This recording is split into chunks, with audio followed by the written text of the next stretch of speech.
Have you ever woken up in the middle of the night, staring at the dark ceiling, and a question echoed in your mind? If only I had done things differently. Would my life be different now? This is what haunts millions of people over 70. Not illness, not aging, but the silent regrets of the past.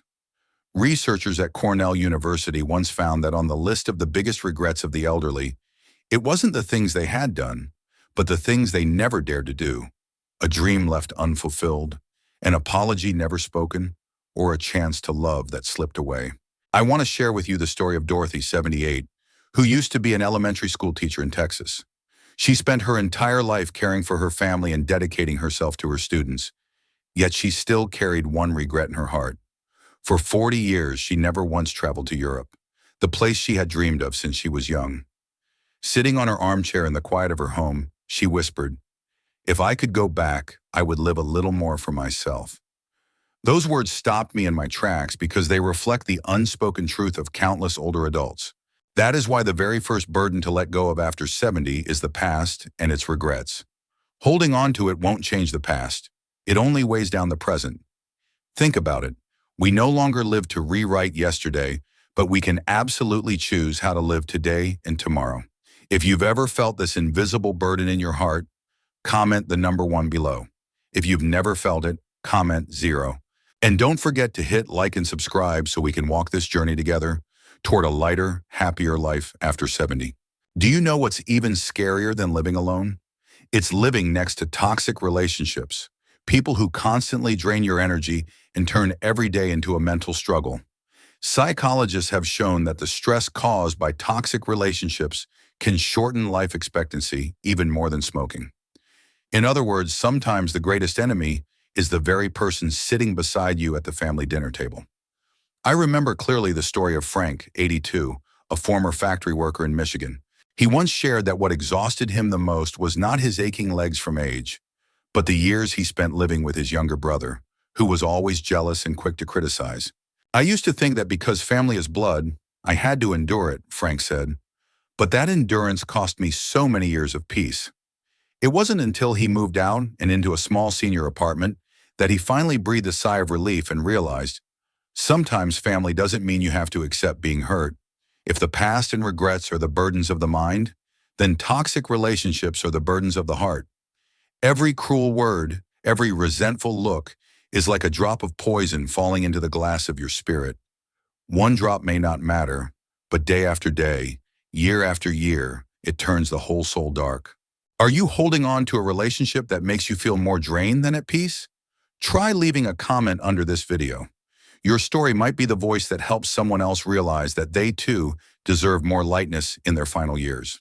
But there is an even quieter burden than toxic relationships. It is guilt and old mistakes. Believe it or not, psychologists have found that 90% of older adults frequently dwell on the things they wish they had done differently. This means that instead of fully living in the present, we often torture ourselves with the ghosts of the past. I will never forget the story of Patricia, 79, who used to be a nurse in Ohio.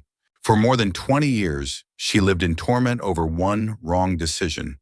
The year she was too busy working and missed the final moments with her mother. "I was at the hospital all night, covering a shift for a colleague," she recalled through tears.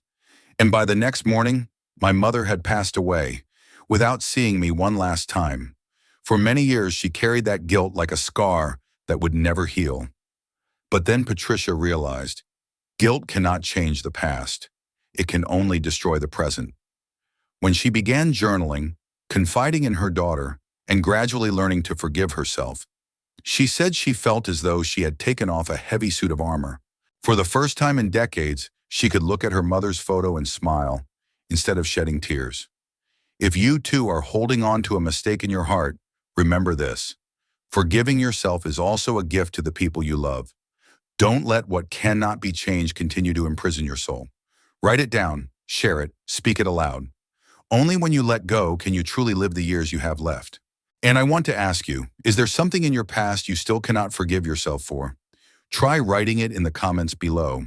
And who knows, that simple act may already lighten your heart. There is a silent fear that most of us don't dare to name. It is the fear of the future.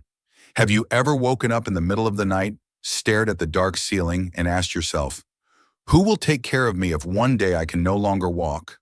Will I leave this world alone or in the arms of loved ones? These questions are like ghosts, appearing more often as we grow older. I remember the story of Charles, 82, a former teacher in Michigan. He told me that for many years he didn't dare think about the future because just imagining himself weak and confined to a wheelchair made his heart race. What I fear most is not death, he said, but the thought of becoming a burden to my children. That fear made him withdraw, speak less, and even avoid family gatherings because he didn't want anyone to notice the signs of his aging. But the turning point came when he was 79 after a close friend passed away. Before his death, that friend left Charles with one powerful line: the future will come, no matter what. But if we let fear consume today, then we've already died before it arrives. Those words unlocked his heart. Charles began to take charge of his health, practiced yoga for seniors, and joined a local book club. He said that when he filled his present with joy, the fear of the future became small, like a passing cloud that eventually disappeared. The future may worry us, but it hasn't arrived yet. What you have right now is the present. If you take care of yourself today, if you nurture your relationships, then tomorrow, whatever it brings, will be so much lighter. Have you ever felt fear when thinking about the years ahead? If yes, leave a comment with the number 1 so I know you're not alone. If not, comment 0, because maybe you will be the encouragement for those who still carry that fear in their hearts. And don't forget to hit like and subscribe, because we will continue this journey of learning how to live lightly, free from the chains of worry. Comparison, the silent thief of joy. In old age, what hurts many people is not their age, but the way they look at others. Why can my neighbor still walk every morning, while I have to sit down and rest after just a short trip to the market? Why does my old friend have a table full of children, while at my dinner table, there's only one empty chair? These questions creep into the mind, quietly eating away at every little joy. I remember the story of Dorothy, 76, from Texas. After retiring, she often spent hours scrolling through social media. Each photo of friends showing off vacations or happy families was like a knife twisting into her heart.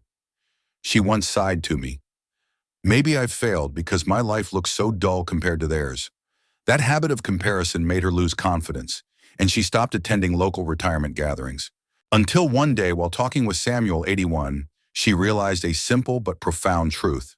He smiled gently and said, "Social media shows us the picture, but it never shows the sorrow behind it." It turned out the friend who posted a picture of a happy family was worried about his unemployed child. The one showing off a luxury vacation was quietly battling a serious illness. When Dorothy understood that everyone carries their own shadows, she finally learned to stop comparing and to be grateful for what she had: her little garden in front of the porch, a few real friends willing to sit and listen to her stories, and the peace of a quiet afternoon.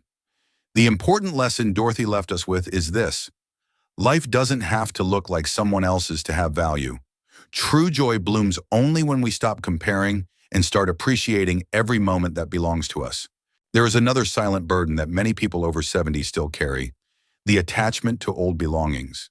The possessions once tied to memories, instead of bringing comfort, sometimes become chains that bind the heart. I remember the story of Evelyn, 84, from Ohio.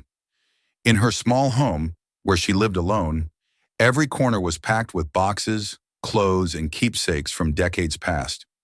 Most of all, she held tightly to a faded wool coat that belonged to her husband, who had passed away more than 20 years ago. Each time her daughter suggested decluttering the house, Evelyn's eyes filled with tears.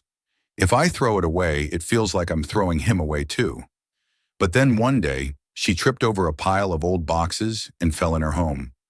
Lying in the hospital, she admitted that it was her excessive attachment that had kept her from having space to truly live comfortably.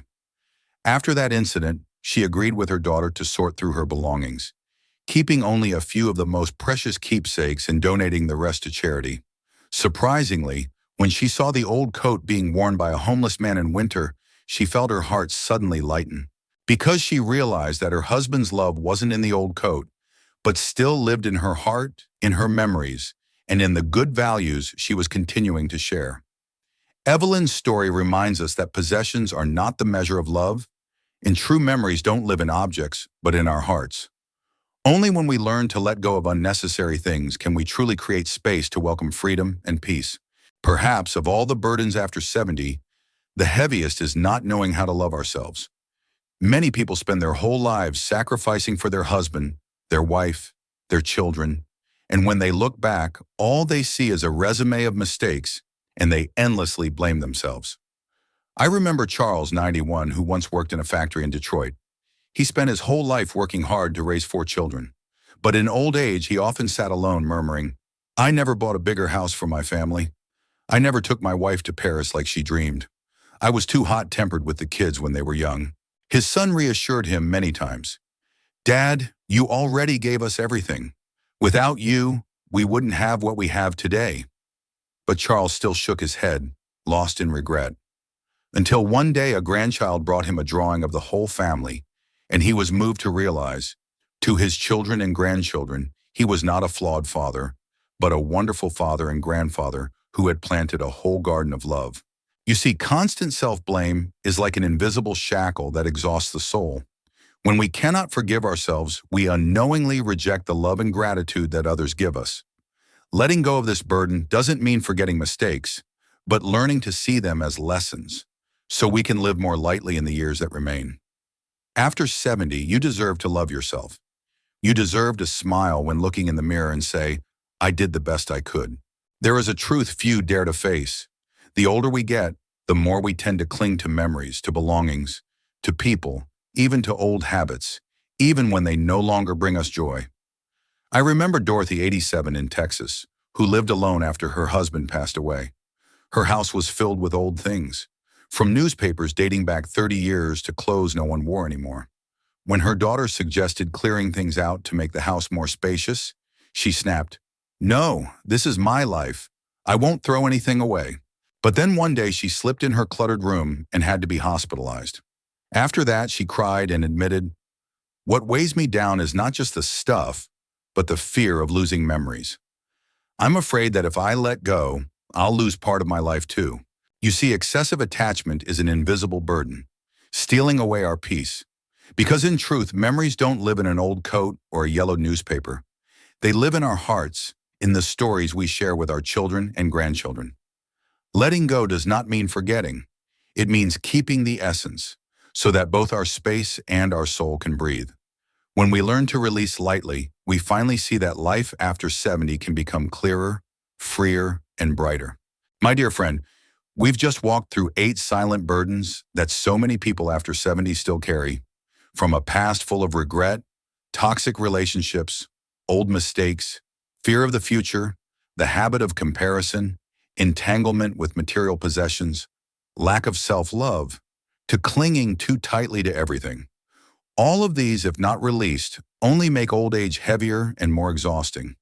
But when we dare to set them down, we truly feel lighter and see that life after 70 is not a decline, but a journey of peace and serenity like never before. So today, ask yourself, of these 8 burdens, which am I still carrying? And if I were to put one down tomorrow, what would it be? Write your thoughts in the comments. Perhaps your story will touch someone who needs to hear it. If you feel this video has brought you a ray of light, please click like, share it with your peers, and don't forget to subscribe to the channel to walk this journey with us. Every little click of yours is the motivation for us to continue bringing heartfelt and meaningful stories. And my friend, the journey of letting go is only half the picture. In the next video, we will step into a new direction. Priceless lessons that can completely change the way you see aging. Don't miss it, because even one lesson there could make the rest of your life brighter and more meaningful.